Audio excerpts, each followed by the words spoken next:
手作皮鞋可以根據個人需求喜好實現定製化，亦都蘊含住匠心同獨特性。近期個案嘅手作女鞋嘅主理人阿 Lee， 憑住對鞋業嘅深耕，加上有自家鞋廠嘅優勢，創立女性品牌，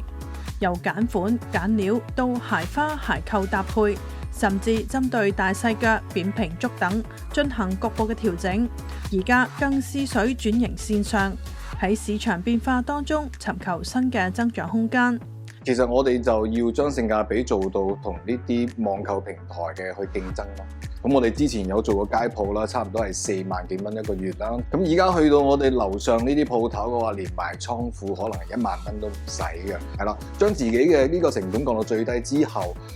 嚟做幾款呢啲引流嘅複購性比較高少少嘅呢一啲嘅單品。依家目前我哋做緊最受歡迎嘅就係299+1嘅呢個項目啦。換言之，即係300蚊2對啦，仲要包埋物流嘅情況底下嘅話，性價比其實已經係相對嚟講比較高少少噶啦。澳門青年企業家協會話，近期個案係一間喺澳門做鞋嘅企業，由工廠到前線零售一條龍，建議利用好澳門品牌走出去並拓展市場。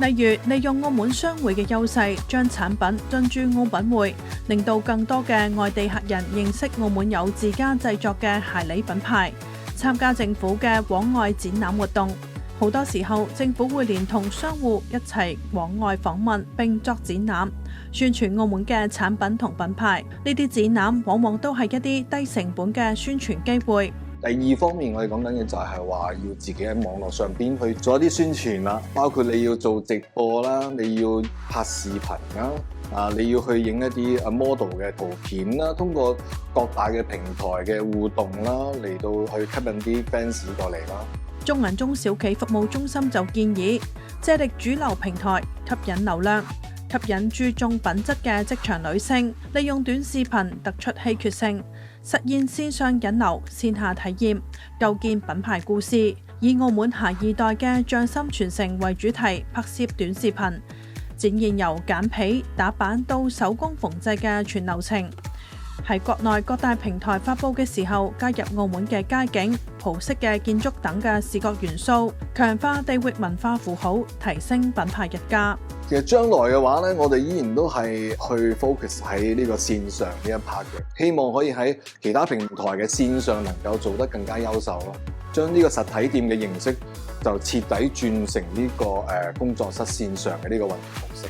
生產力中心話，關於進一步提升線上訂單佔比方面，考慮到店鋪嘅目標客群已經較為清晰，建議進一步加強品牌口碑嘅建設，可以喺社交媒體上分享顧客嘅真實好評，